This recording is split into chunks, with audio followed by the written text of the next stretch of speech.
a sua Bíblia agora em Isaías capítulo 9, versículo 6. Isaías capítulo 9, versículo 6. Isaías, no Antigo Testamento, um dos grandes profetas da Bíblia, que profetizou 700 anos antes de Cristo.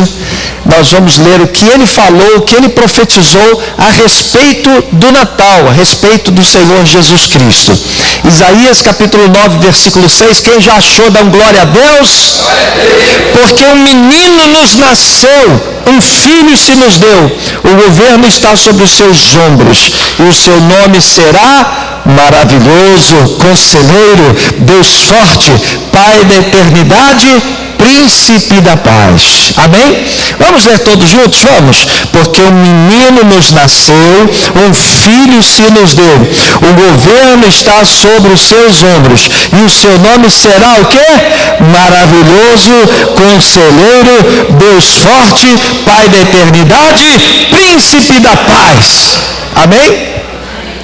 Meus queridos, naquela época, quando o profeta registrou esta profecia, Israel estava passando por um momento de muita turbulência. Primeiro porque havia muitas ameaças do povo do norte, o exército do norte, que eram os assírios, e eles estavam sempre ameaçando a nação de Israel. Então havia aquele perigo constante de ataques, e volta e meia os assírios invadiam o território de Israel e colocavam em risco, as pessoas, e saqueavam Israel, enfim, havia toda aquela turbulência de guerra contra os exércitos do norte, da Síria.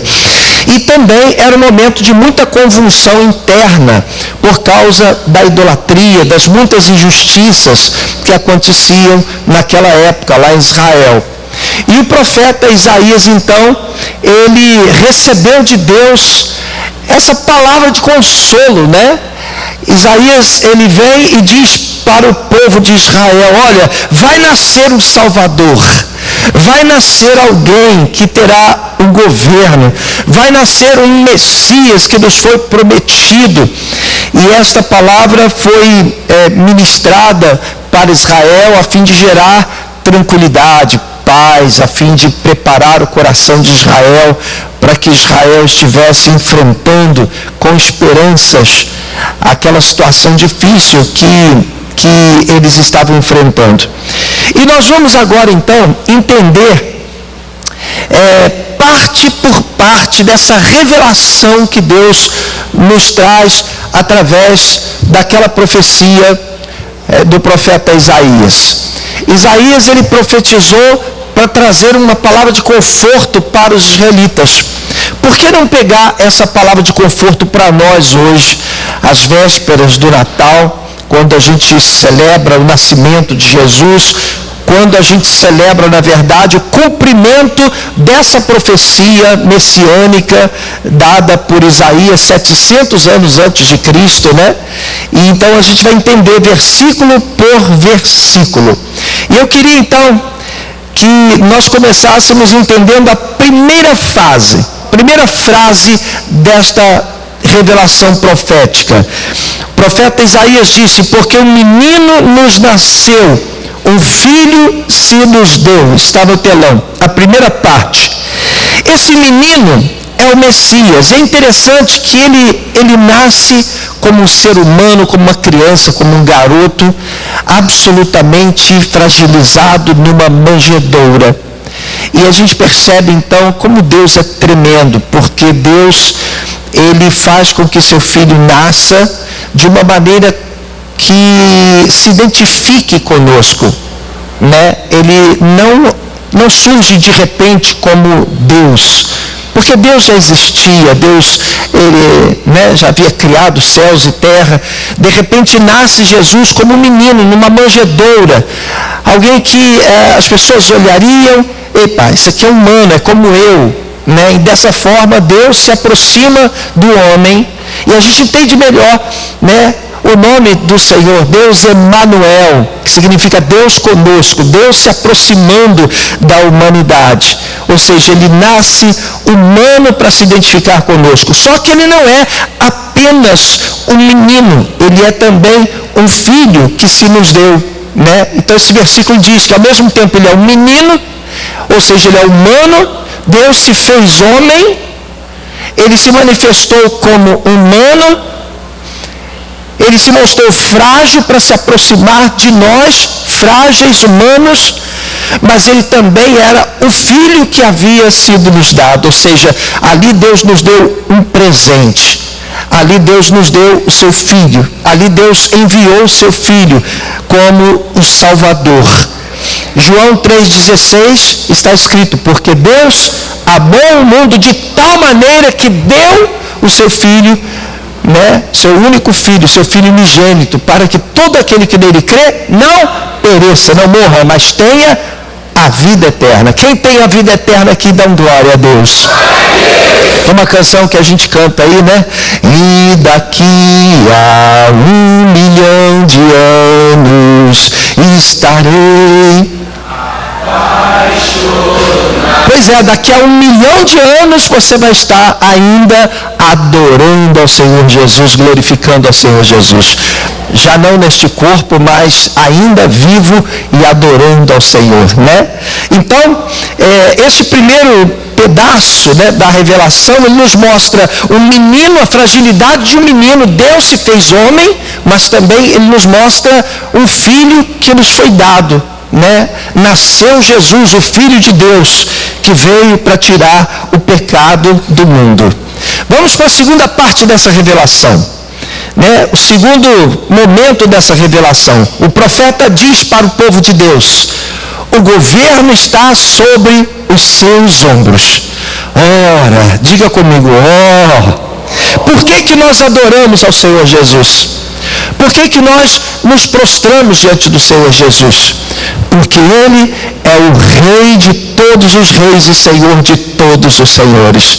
Você pode levantar sua mão e dizer: Ele é Rei dos reis, Ele é Senhor dos senhores, Ele é Senhor da sua vida, Ele é Senhor da minha vida, Ele tem o governo de todas as coisas nas suas mãos. Você pode glorificar. Esse texto bíblico, ele mostra a grande soberania do Senhor Jesus. Ele mostra o quanto Deus havia dado a ele a autoridade do próprio Deus. Aqui nesse versículo, nesse pedaço do versículo profético, Isaías está profetizando para o povo de Israel, trazendo alento, trazendo esperança para o povo de Israel. Ele diz: olha, vai nascer alguém, tá?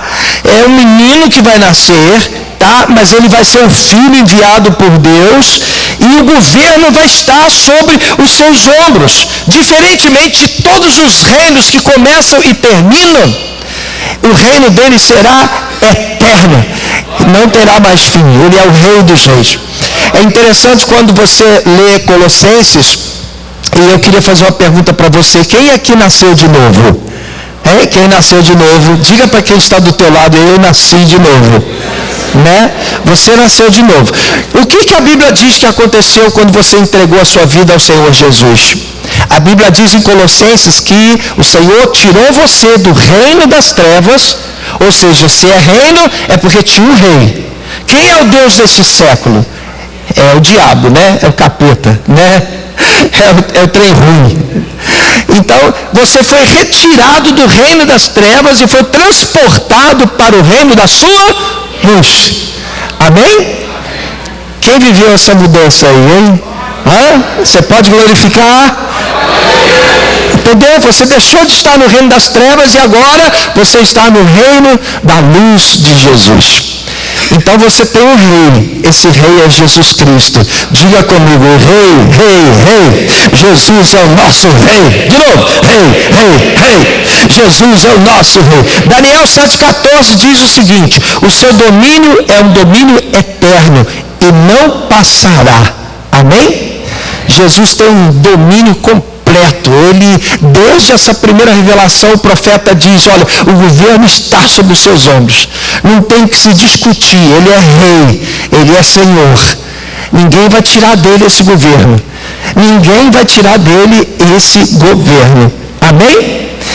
Bom, vamos agora para outras partes. Vamos à terceira parte que a gente quer destacar aqui, tá? A gente vai falar sobre os nomes, né, as referências que são dadas ao Senhor Jesus. Vamos entender os nomes que foram atribuídos ao menino Jesus. O profeta, ele profetiza, olha, vai nascer um menino, mas vai ser o filho enviado para salvar o mundo. O governo vai estar sobre os ombros desse garoto aí, e o seu nome será, vamos lá, vamos começar. Primeiro, maravilhoso conselheiro. Diga com fé, maravilhoso conselheiro. Diga para quem está do teu lado, Jesus é seu maravilhoso conselheiro. Amém? O que isso significa? Significa que Jesus é a nossa fonte de sabedoria. Jesus é o nosso guia. É Jesus que conduz a nossa vida. Né? Quando você entrega a sua vida para o Senhor Jesus, você desce do trono, pelo menos é assim que tem que ser. Não é isso, pastora Raíza? Né? A pessoa desce do banquinho e convida Jesus para se assentar no banquinho e para reinar. Você não tem mais vontade, você deixa Jesus reinar a sua vida.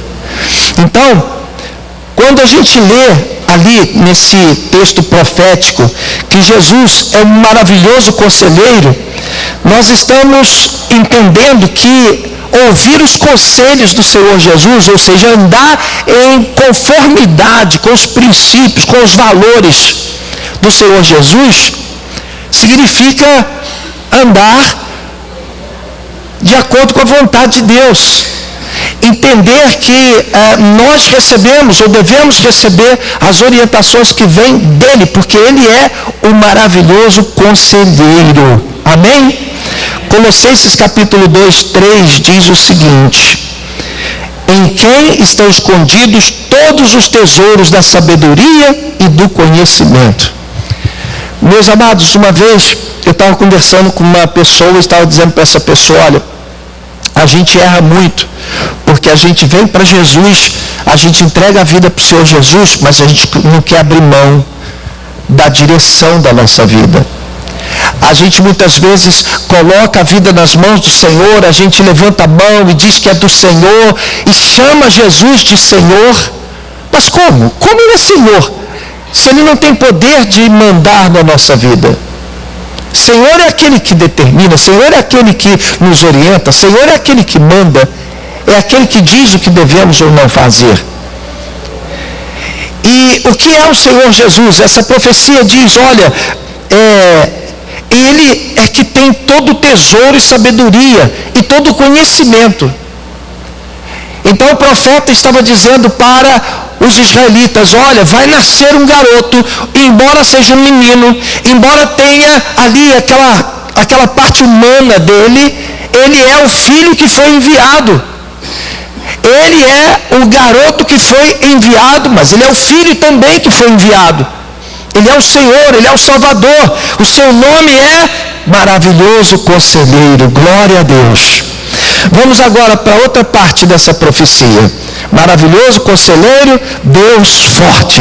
Vou contar até 3 e você vai gritar bem alto, Deus forte, tá bom? 1, 2, 3. Deus forte, esse é o seu Deus. Amém? Esse é o seu Deus. Eu me lembro lá atrás, que houve um tempo que o Rio de Janeiro era encharcado de deuses estranhos. Quando eu comecei meu ministério, eu tive a oportunidade de lidar muito com deuses estranhos. Aqueles deuses, né? Que ultimamente a gente não pode nem falar o nome deles, mas deuses estranhos.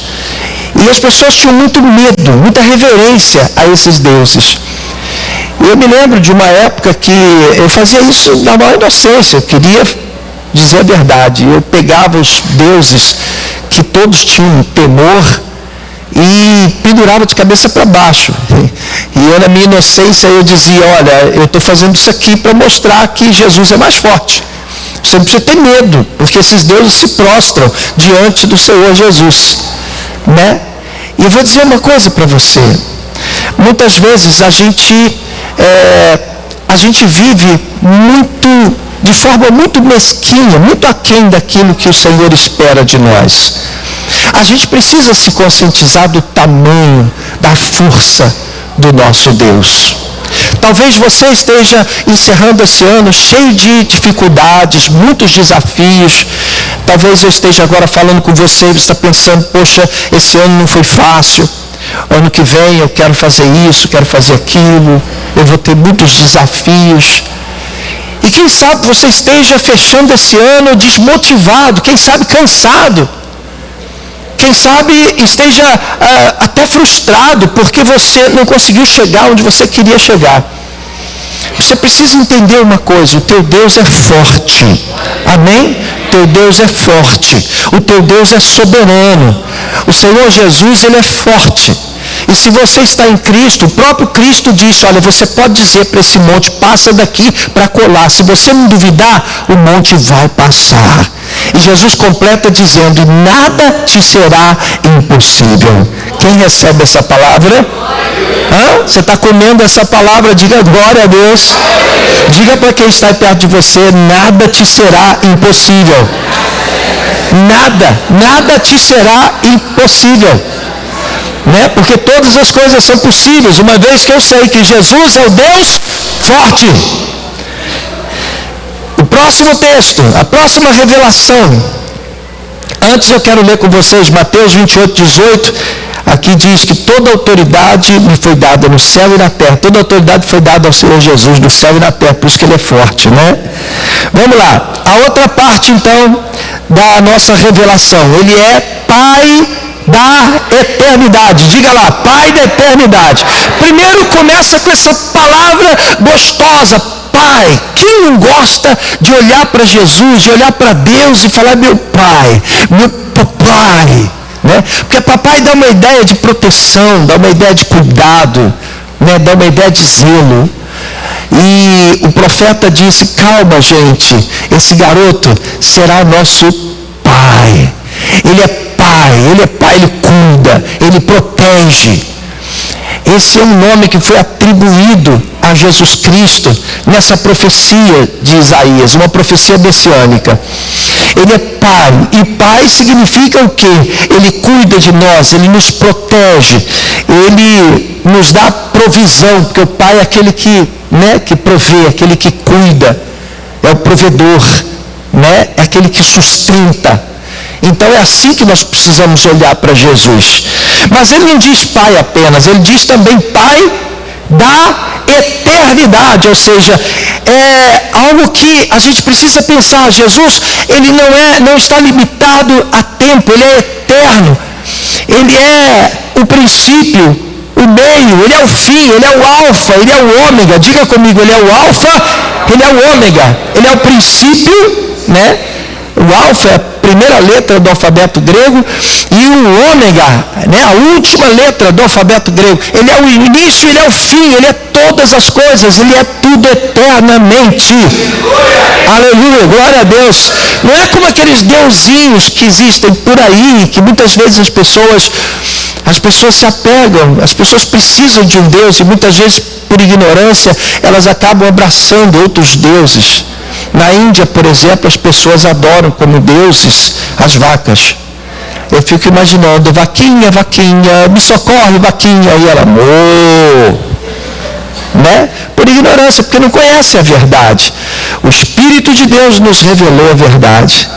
Conhecereis a verdade e a verdade vos libertará. Jesus é eterno, é o Pai da eternidade. João capítulo 1, de 1 a 3 diz assim, no princípio era o verbo é Jesus, né? E o verbo estava com Deus, e o verbo era Deus, né? Então ele é eterno, ele sempre existiu, ele existe e ele sempre existirá. Glória a Deus. Bom, vamos à outra parte da nossa revelação, da nossa profecia. Ele é príncipe da paz. Diga comigo, príncipe da paz. Isso é muito legal porque nós vivemos uma situação de separação de Deus, né? Então, quando o profeta diz, ele é príncipe da paz, o profeta está dizendo, olha, o Senhor Jesus, ele vai nos aproximar do Pai. Ele vai acabar com qualquer separação. Ele vai nos trazer paz. E o que a gente lê em Romanos capítulo 5, versículo 1? Diz assim, o apóstolo Paulo escreveu: justificados, pois, pela fé, temos o que com Deus? Paz. Temos paz com Deus. Quem tem paz com Deus aqui? Dá glória a Deus. Por que você tem paz com Deus? Porque você está justificado. Você foi justificado, ou seja, foi tornado justo aos olhos de Deus. Quando o Senhor olha para você, Ele não vê o seu pecado. Irmão, você já parou para imaginar o que é isso? Às vezes a gente vai comemorar o Natal, a gente celebra as luzes, a gente celebra a ceia, a gente celebra a alegria do Natal, mas a gente não para pensar no significado do Natal. O Natal nos trouxe paz com Deus, porque Jesus nasceu para nos justificar. Você já parou para pensar nisso? Se não fosse Jesus, você teria que pagar por cada vez que você pensou em alguma coisa ruim. Fale assim comigo. Cada vez que você pensou, cada vez que você desejou mal para alguém, cada vez que você desejou mal para o presidente, cada vez que você desejou mal, ou teve aquela mágoa, aquele ressentimento para o juiz. Não fala nisso. Cada vez que você olhou para o irmãozinho assim, olhou para ele, não gosto desse irmão aí. Cada vez que você deixou de perdoar alguém, cada vez que você deixou de amar alguém, cada vez que você, no momento de carnalidade, teve um pensamento mau, um pensamento ruim, cada vez que você foi carnal, cada vez que você foi negligente com o reino, com as coisas do reino, sabe, tantas coisas a gente teria que pagar, mas a gente não precisa pagar nada, porque Jesus já pagou o preço do nosso pecado. Diga comigo, eu estou justificado, eu tenho paz com Deus. Jesus é o príncipe da paz, e Ele oferece paz para nós também nesse mundo. Olha o que Ele disse aqui em João 14, 27. Jesus disse: deixo-vos a paz, a minha paz vos dou. Eu fiz quando eu fui fazer vestibular, fiz direito, eu não concluí, mas eu fui fazer vestibular. Essa foi a minha eu me lembrei aqui agora, que foi o tema da minha dissertação, minha redação, a paz. E aí eu comecei com esse versículo: deixe-vos a paz, a minha paz vos dou. Jesus nos dá paz mesmo no meio de grandes tribulações. Tem uma canção que eu gosto muito que diz assim, muito antiga. Se você conhece ela, azar o tempo, porque você está muito velho, Essa paz que eu sinto em minha alma. Ih, está cheio de velho aqui, Não é? Você olha para um lado e para outro, não vê circunstâncias. Você tem paz não porque está tudo em paz do teu lado, não porque está tudo muito bem, não porque está todo mundo se amando, se abraçando, não porque você está cheio de dinheiro no banco. Quem está cheio de dinheiro no banco?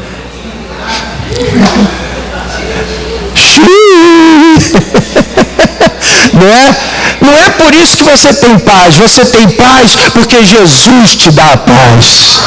Amém? É Ele que te dá paz em meio às tribulações. E o profeta lá no meio daqueles ataques da Síria, no meio daquela confusão, daquelas confusões políticas, inclusive internas, idolatria, injustiças e tudo mais, ele diz: calma, vai nascer um garoto aí que vai ser o príncipe da paz e vai dar paz para todo mundo. Amém? Que coisa maravilhosa, isso é Natal. E ainda falando em paz, o Senhor também nos dará paz no futuro. Veja o que Ele diz, veja o que a palavra do Senhor diz em Apocalipse 21:4. Diz assim: Deus enxugará dos seus olhos toda a lágrima. Amém? Se Ele vai tirar dos seus olhos toda a lágrima, Ele vai te dar o quê? Paz. Amém? Você pode glorificar o Senhor? É bom demais. E aí a gente entende então por que foi dito que Ele é príncipe da paz. E eu quero dizer para você que Isaías capítulo 9, versículo 6, ele resume toda a essência do Natal. né? O que é o Natal? O que aqueles magos viram quando chegaram lá na manjedoura e viram aquele garotinho ali no meio dos animais, naquela manjedoura? Eles viram ali o Redentor, o Salvador, como o nosso coral brilhantemente acabou de cantar. Eles viram ali a resposta de Deus, a providência de Deus. Eles viram ali a decisão de Deus buscar e salvar o que se havia perdido. Ali eles viram a resposta de Deus para a rebeldia e para o pecado da humanidade. E é assim que nós precisamos enxergar o Natal. O Natal é a providência de Deus. O Natal é a chegada da solução. Quando a gente fala de Jesus, a gente fala de uma providência divina, algo que foi estabelecido desde os primórdios da humanidade. Quando Adão e Eva pecaram e passaram a estar debaixo de maldição, Deus já fez a primeira profecia messiânica. Já disse que Jesus viria e que morreria para pagar os pecados da humanidade. Meu irmão, eu queria desejar para você nesta noite, minha irmã, todos, todas ou todes, sei lá, né? Eu queria desejar para vocês todos um feliz Natal, mas que esse Natal você pudesse realmente refletir na alegria de ter conhecido o menino Jesus, de conhecer a Cristo, de viver para Jesus, de se tornar um discípulo de Jesus. Quando Jesus entrou na sua vida, tantas coisas mudaram. Até os olhos do Senhor passaram a te enxergar de outra forma. Você que antes estava separado de Deus, você era estranho às alianças da promessa, Deus te reaproximou, te justificou. Ele olha para você e não vê mais o teu pecado. É interessante, né? A coisa é tão profunda, tão séria, é tão profunda que muitas vezes nós, mesmo na igreja, não conseguimos entender. Tem muitos cristãos que não entendem a graça de Deus. Tem muita gente achando que a gente tem que completar a graça. É muito comum, por exemplo, as pessoas dizerem assim: não, olha, você não pode pecar, senão você vai para o inferno. Não vai não. E quando a gente diz isso, muitas pessoas dizem assim: está sendo conivente com o pecado? O bispo, a igreja está sendo conivente com o pecado, está dizendo que as pessoas podem pecar? Não, eu estou dizendo que a Bíblia diz que você não vai deixar de pecar. Eu não vou deixar de pecar. A Bíblia diz que todos pecaram, todos foram destituídos da glória de Deus. Então muitas vezes você vê um evangélico, uma pessoa que sobe ao altar, uma pessoa que vem para a igreja, ela muda os seus hábitos, ela bota uma gravata, ela começa a se portar de forma diferente e acha que por causa disso ela está salva. E não é isso que salva. A gente não pode esquecer que nasceu Jesus lá naquela manjedoura e que ele veio nos ensinar que a salvação é pela graça. A Bíblia diz clara, de uma forma muito transparente, verdadeira, em Efésios capítulo 2, versículos 8 e 9.